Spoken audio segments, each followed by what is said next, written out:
৩০ KG গাঁজা ও ১০০ বোতল Phensedyl উদ্ধারসহ ২ জন মাদক কারবারিকে গ্রেপ্তার এবং মাদক পরিবহনে ব্যবহৃত একটি পিকআপ জব্দ করেছে র্যাব-৭ চট্টগ্রাম।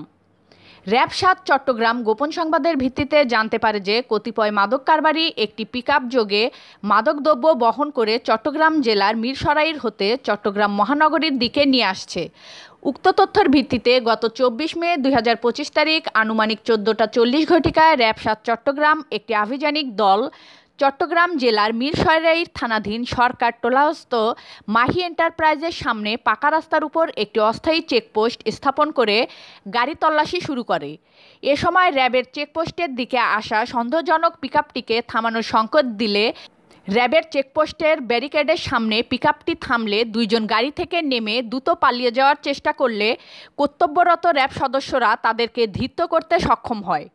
পরবর্তীতে তাদেরকে প্রাথমিক জিজ্ঞাসাবাদ করলে পিকআপের ভিতর মাদক আছে মর্মে স্বীকার করে।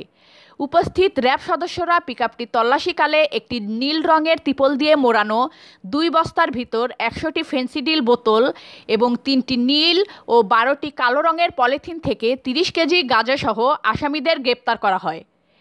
গ্রেপ্তারকৃত আসামিকে জিজ্ঞাসাবাদে আরও জানা যায় যে তারা পরস্পর যোগসাজশে দীর্ঘদিন যাবৎ সুকৌশলে মাদকদ্রব্য গাঁজা ও ফেন্সিডিল কুমিল্লা জেলার সীমান্তবর্তী এলাকা হতে স্বল্প মূল্যে সংগ্রহ করে পরবর্তীতে চট্টগ্রাম মহানগরীর বিভিন্ন মাদক ব্যবসায়ী ও মাদক সেবনকারীদের নিকট অধিক মূল্যে বিক্রয় করে আসছিল। উদ্ধারকৃত মাদকদ্রব্য আনুমানিক মূল্য ৫ লক্ষ টাকা। গ্রেপ্তারকৃত আসামিদের এবং জব্দকৃত আলামত সংক্রান্তে পরবর্তীতে আইনানুগ ব্যবস্থা গ্রহণের নিমিত্তে তাদেরকে চট্টগ্রাম জেলার মিরসরাইর থানা পুলিশের নিকট হস্তান্তর করা হয়েছে। News desk Tanzil Akter Lucky. ওয়েবসাইটে বিডি2 নিউজ টিভি দেখতে লগ ইন করুন bd2news.com, Facebook page BD two news, YouTube BD two news. এতক্ষণ বিডি2 নিউজের সাথে থাকার জন্য আপনাদের সবাইকে ধন্যবাদ।